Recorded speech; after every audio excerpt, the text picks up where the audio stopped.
Welcome to the book reading session on The Game of Life and How to Play It by Florence Scovel. Today is the day 11. Last हमने stop किया था where on the law of karma and the law of forgiveness. And today's chapter is casting the burden, impressing the subconscious. Casting the burden मतलब अपनी चिंताएं छोड़ो. When man knows his powers and the workings of his mind, his great desire is to find an easy and quick way to impress the subconscious with good, for simply an intellectual knowledge of the truth will not bring results. मतलब जब हमें पता है हमें सारा ज्ञान बहुत है लेकिन हमें अपने उसको अप्लाई करने का तरीका नहीं पता, वो हमें सीखना है. In my own case, I found the easiest way is in casting the burden. A metaphysician once explained it in this manner. He said, "The only thing which gives anything weight in nature is the law of gravity. And if a boulder could be taken high above the planet, there would be no weight in that boulder. And that is what Jesus meant when he said, My yoke is easy and my burden is light." मतलब ये बहुत अच्छा example है कि किसी भी चीज़ का वज़न तभी होता है जब उसको ग्रेविटी उसको पुल करती है. जैसे हमने ये बात कितने लोग ये बात जानते हैं कि मून पे इंसान फ्लोट करता है. मतलब कोई भी ऑब्जेक्ट, क्योंकि मून के ऊपर कोई लॉ ऑफ ग्रेविटी नहीं है तो मून पर कोई इंसान नॉर्मली चल नहीं सकता. आप फ्लोट करते हो. There is nothing which is pulling you down. So किसी भी चीज़ का वजन, किसी भी चीज़ का वेट लॉ ऑफ ग्रेविटी की वजह से है, राइट. सो एक्चुअल में उसका वेट है कि नहीं, that is what we have to think. क्या मून में जाने के बाद अगर हम हवा में फ्लोट कर रहे हैं, एकदम हल्के हो गए हैं, तो रियल में क्या हमारी बॉडी में वेट है या हमारी बॉडी में वेट नहीं है. ये ट्राई टू एक्सप्लेन कर रहे हैं कि लॉ ऑफ ग्रेविटी की वजह से हम भारी होते हैं. जहाँ मून पर लॉ ऑफ ग्रेविटी नहीं है वहाँ हम हल्के हैं. He had overcome the world vibration and functioned in the fourth dimensional realm where there is only perfection, completion, life and joy. So अगर आप ये laws के beyond चले जाएंगे तो उस दुनिया में सिर्फ perfection, completion, life and joy है. He said, "Come to me, all that are labor and are heavy laden and I will give you rest." तो जीसस बोल रहे हैं कि आप मेरे पास आओ, मैं आपको आराम दूंगा. मेरे यहाँ पर, मैं फोर्थ डायमेंशन में रहता हूँ, मेरे यहाँ पर किसी भी चीज़ का कोई वज़न नहीं है. Take my yoke upon you, my yoke is easy and my burden is light.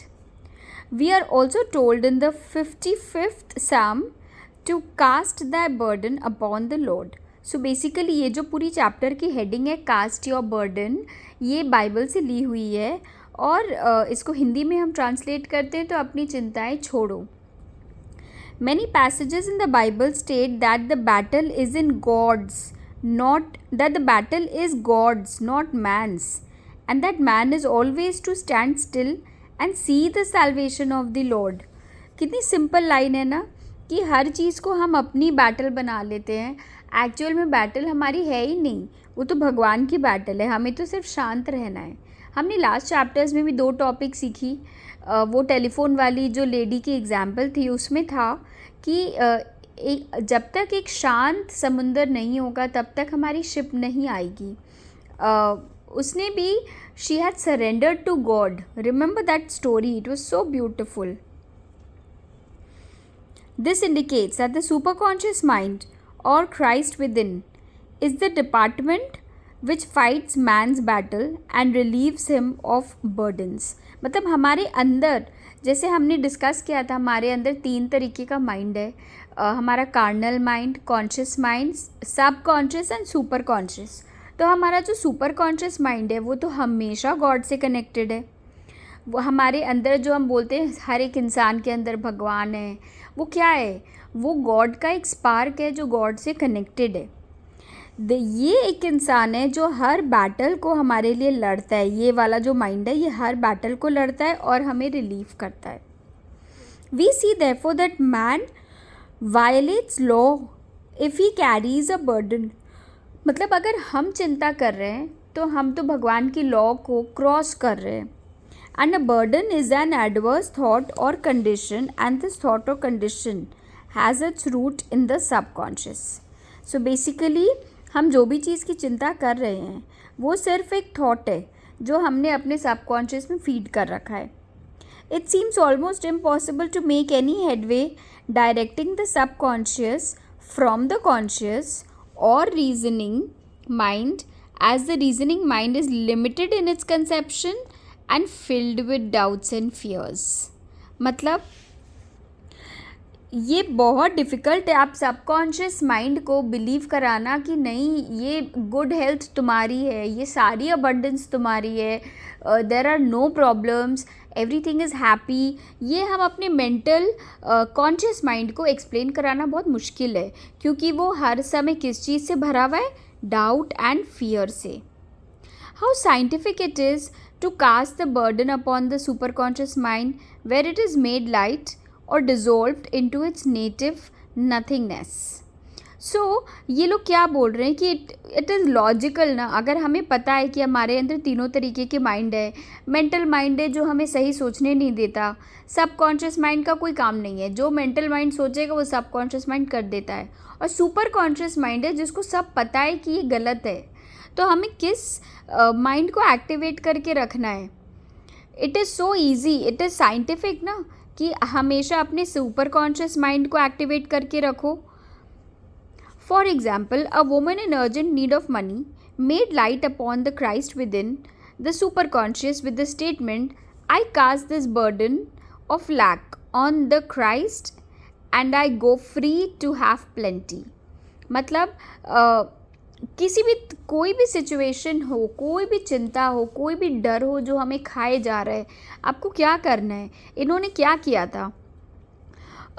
उसने अपने सुपर कॉन्शियस माइंड को एक्टिवेट किया और बोला कि ये जो बर्डन ऑफ लैक है, मैं इस चिंता को मैं रिलीज़ कर रही हूँ and I am leaving it on Christ with in. मतलब मैं अपने सुपर कॉन्शियस माइंड के ऊपर छोड़ दे रही हूँ और मेरा मेंटल माइंड, मेरा कॉन्शियस माइंड अब फ्री है, free to have enough. The belief in lack was her burden. उसका बर्डन क्या था जो हम बोल रहे कास्ट द बर्डन, चिंताएं छोड़ दो।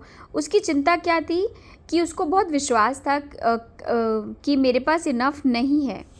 And as she cast it upon the super conscious with its belief of plenty, N avalanche of supply was the result. तो ये उसके साथ ही नहीं, हम सबके साथ होगा जब हम इस बर्डन को अपने सुपर कॉन्शियस माइंड पर छोड़ देंगे कि हाँ ठीक है, ये अभी जो भी सिचुएशन है, I am just leaving it on the super conscious क्योंकि मुझे पता है कि there is plenty. And the moment you get into the zone of कि आई नो इट, मुझे पता है, with a strong faith and belief, definitely that is going to happen. We read the Christ in you the hope of glory.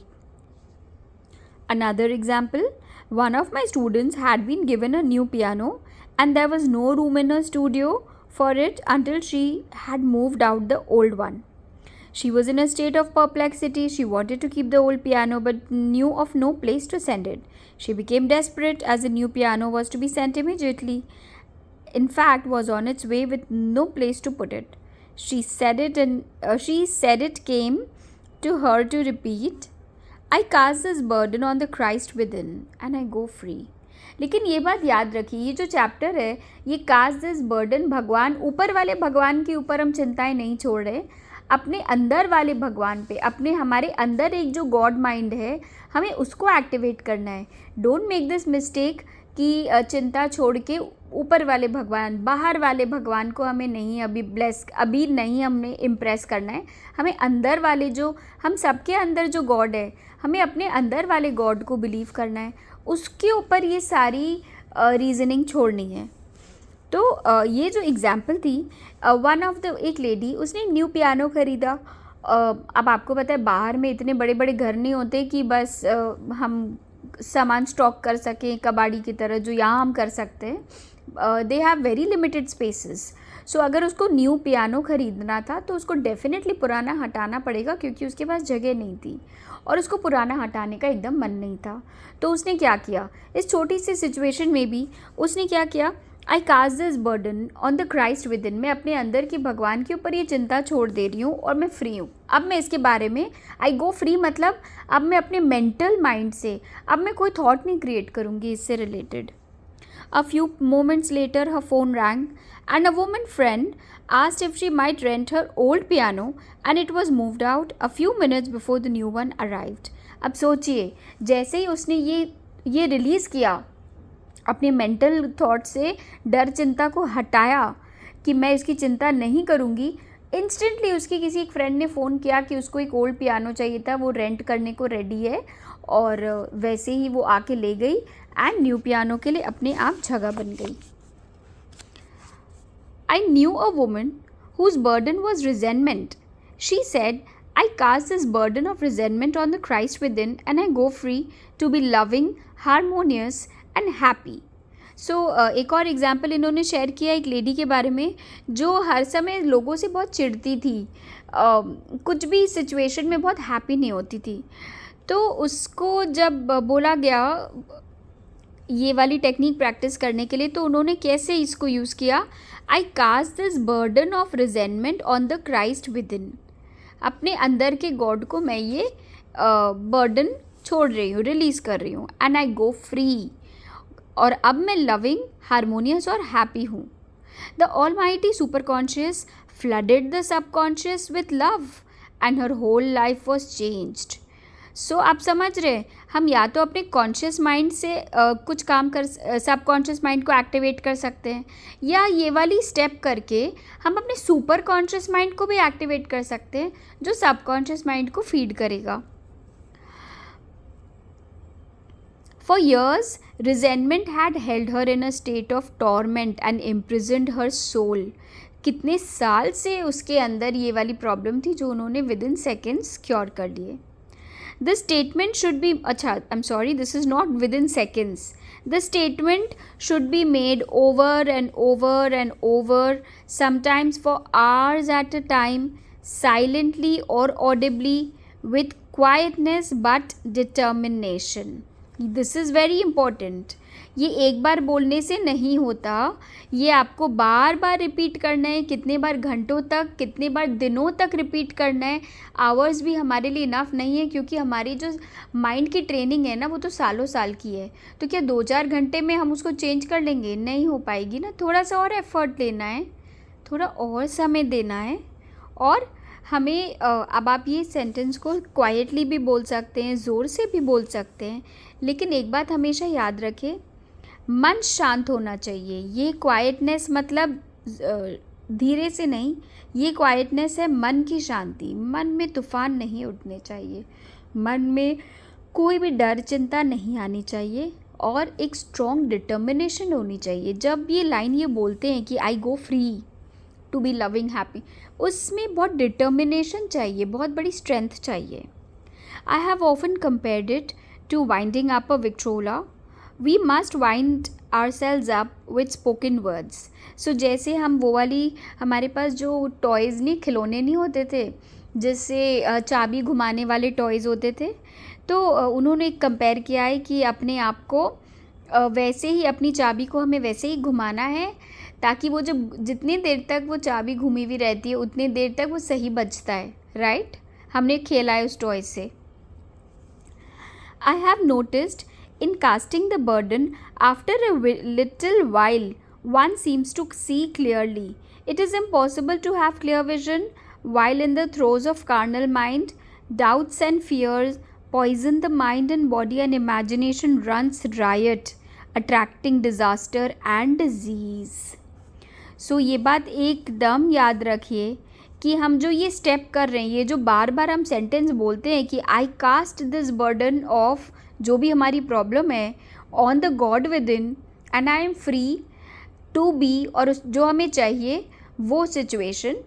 जब हम ये बात बोलते हैं हमें बार बार बोलना है, और थोड़े समय के बाद हमें एकदम क्लियरली वो दिखाई देने पड़ता है।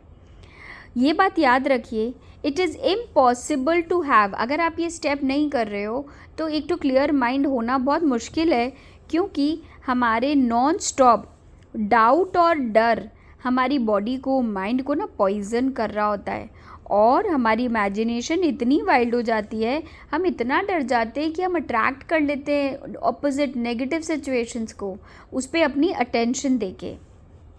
In steadily repeating this affirmation, I cast this burden on the Christ within and go free.